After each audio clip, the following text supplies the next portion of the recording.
Good morning, everyone. Welcome. My name is Menachem Creditor. It's my honor to serve as Scholar in Residence and Rabbi for UJA Federation of New York. We bring you Torah and music, blessing, and community every weekday. We've been doing so since March 18th, 2020. Today it is Tuesday, August 6th, 2024. That's 4.5 years of finding each other every single day and saying good morning. What a blessing it is to see friends every single day, knowing that we will show up, we will learn Torah, and we will find ways of encouraging each other, of generating hope. So good to see you, Dina. Nice to see you. Hi, my colleague Jay. Nice to see you. Susie, Adele, Adrian, Stan, Jonathan. Good to see all of you. I hope that you are safe and well. Penny, thank you for keeping count. It is broadcast 1109. It is also day 305 since October 7th. Amy and Barry, Julianne, Rosa, welcome back, my friend. I've missed you. It's good to see you back. Kim and Linda, Deborah and Joyce, Lydia, Boker Tov. Good to see all of you. Peter and Catherine, Deborah and Judy, Hannah and Sunday, Ellen, Carl. Boker Tov, my friends. It's good to see all of you. Arlene, you're there with Jerry. That is amazing. Amazing. You're always finding each other on the broadcast, but now you get to be together and we get to celebrate with you. Natalie, it's good to see you. Mark and Barbara, good to see all of you. Cecile, hi Iris. All right, let's take a breath, friends. Let's make a bracha. We'll learn Torah. Here we go. Jerry and Barbara, Deborah, good to see you. Hi, Hanya. Okay.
Good morning.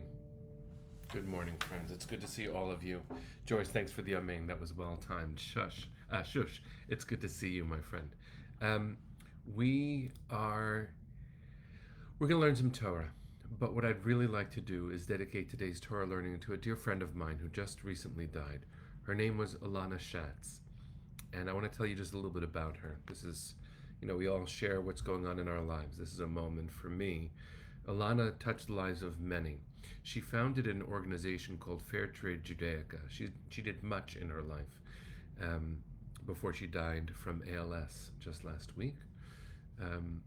She created Fair Trade Judaica because, for those who don't know, fair trade is a way of ensuring that the products that we enjoy or consume were created in equitable and fair conditions, that the workers were paid appropriately and treated with care, and that where things come from. The truth is, I look at many things, almost everything that I own, and I don't know the conditions in which they were created. And where I do, I am implicated. And so often we overlook where our technology comes from, where our clothing comes from, where our food comes from, and we just enjoy it. And one of the things that Alana taught me is that that is an unacceptable and careless way to live.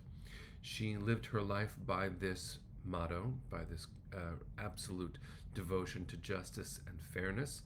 Over my shoulder in my room is a tzedakah box that, after my divorce, she brought over to my new home.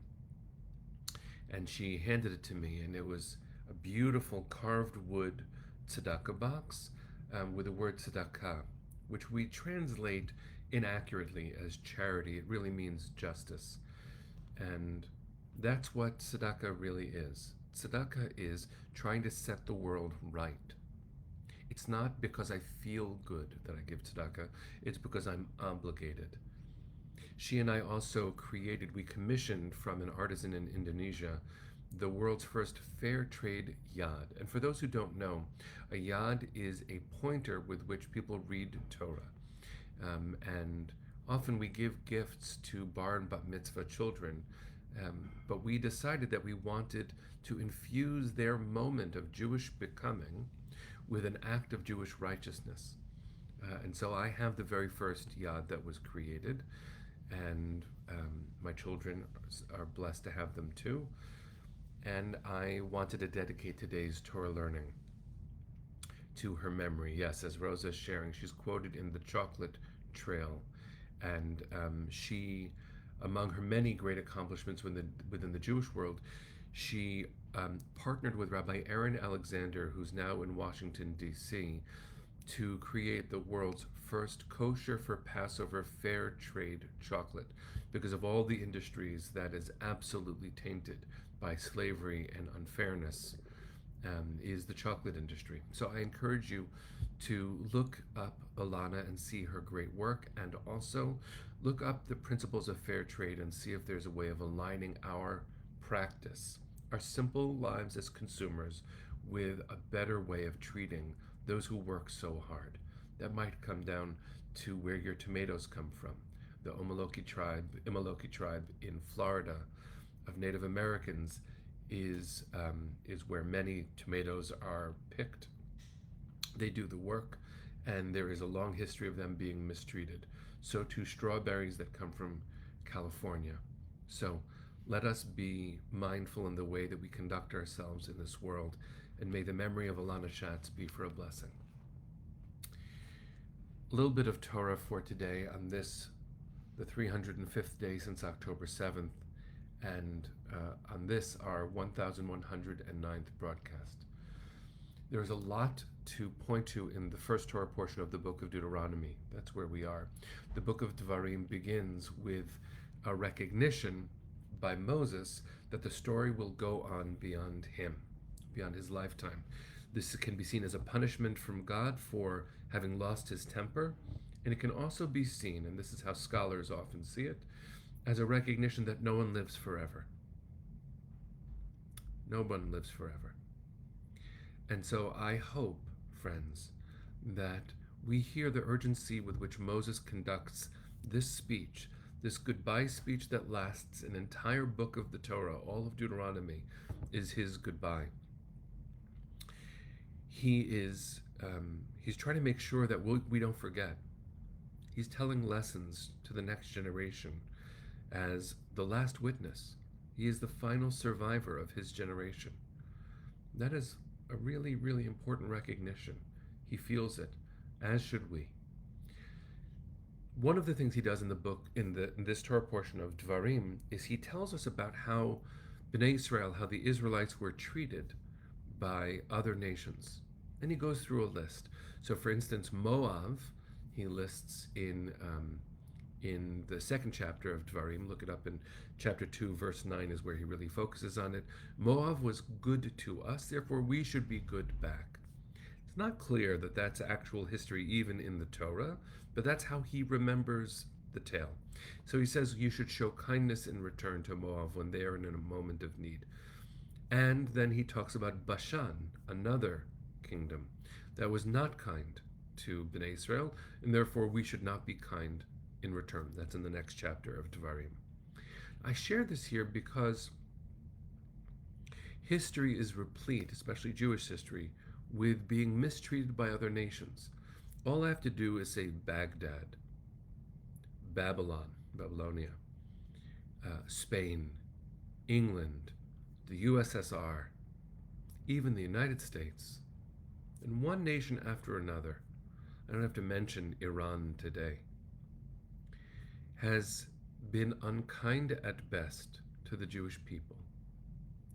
And there is a there is a moment that we are in right now. We are in a current moment, at least in the United States, of a reckoning, the beginning of an awareness after October 7th, not only of what happened within the boundaries of the State of Israel, but within the experience of Jews all over the world. We have, I think, had a period of time where it was possible to say, no, that's in the past. This treatment and mistreatment of Jews in the past. And we're in a new moment, a new pattern. We have broken history. We've arrived. So people like me, have said things like, this is time for leveraging Jewish privilege on behalf of others because we made it. Now, it is true, especially in the United States, that Jewish belonging is serious. There's never been a better time to be a Jew in the world, especially in the United States. And yet it is also true that the fragility of Jewish belonging, Jewish dignity in even the United States, that's a fragile thing. There's a documentary that should be coming out soon in which I was interviewed and many other people were interviewed, and it's called Here We Go Again. Because there is a sense among many of us that what October 7th revealed is that things haven't truly changed. It's not that we should care less about the world around us. In fact, in Alana's memory, and I feel her spirit holding me to this clarity, it's important to assert that Jewish values like justice are incredibly core to Jewish identity. I cannot be a good Jew if I'm not a mensch. I cannot say I practice Judaism if I willingly conduct unethical business practices, even as a consumer. And it is also true that the tribal integrity that I am called to maintain, just as every person of any group is called to maintain, to demand the dignity of my family, that has remained essential and it has become renewed in urgency. And so when I hear the story that Moshe tells in this week's Parsha of Moab, Moab was kind, so be kind back. Bashan was unkind, be unkind in return. I think we have two different important things to think about. One of them is, yes, where there has been kindness shown, there should be gratitude from within the Jewish community. There are many things that have made this experience, at least as an American Jew, different from the way that my family experienced history. But it is true that history is not only linear, sometimes it's circular, and I cannot be casual, even as I am grateful. It is also true that where other nations show themselves to be hostile towards Jewish survival and dignity, it is important to hold on to that too. Justice is no less important now than it ever was before. Universalism from within a Jewish tribal truth-telling perspective is just as important as it's always been. But there is a kind of vigilance that has returned. And that vigilance, of course, should not overpower universalism, but it needs to coexist with it. And what Moshe is saying in this week's Torah portion needs to be heard. It is incredibly important for us to remember that David is sharing with us right now. He was taught as a child to keep his head down. And you hear language like that. I remember when I went to Boston as a new rabbi in 2002 to be told by grandparents, people who were my grandparents' age, of their history in Roxbury and Mattapan and Dorchester, the old country in Massachusetts for Jews. And I remember filing it away saying, that's how it used to be. Well, it is also true that some of that is now absolutely relevant. Moshe's words from the ancient past are still with us. Be kind, every opportunity. Be just, always. But justice requires also knowing our own history and recognizing that when someone tells you that they want to hurt you, you should believe them. And when someone demonstrates that by trying, it is important not to turn the other cheek. That is not a Jewish perspective. We should never, never celebrate our strength by demonstrating it as an attack. Never celebrate that. But we also cannot let down our guard when the world remains unkind. Now, the world, that's a big place. It's not one thing, which is one of the redemptive parts of Moshe's speech here. Moshe says very clearly, there have been nations that have been kind to you too. This is not only the lachrymose vision of Jewish history. It has not always been, they tried to kill us, they failed, let's eat. But there's enough of that truth in our history, in ancient biblical history, and in much more recent, that we shouldn't ignore it completely. The reason why it is a Jewish joke to describe every holiday as that. They tried to kill us, they failed, let's eat. The reason that's a joke is because it points with pain to some of our history. We should be blessed that we remember it's not the totality of our history. Can't ignore it, but we shouldn't make it the exclusive way we tell our story. Moshe was kind to us by showing us both sides. We should be strong and kind. That's a good way to move forward. On this 305th day since October 7th, may we remember to be kind at every opportunity, to fight for justice even through the pain, and to remember that the pain has been earned, and we should pay attention to that too. Friends, let's send our hearts to the east. Pray for the return of the hostages. Pray for an end to all this pain and for things to get better. Kol od balevav pnima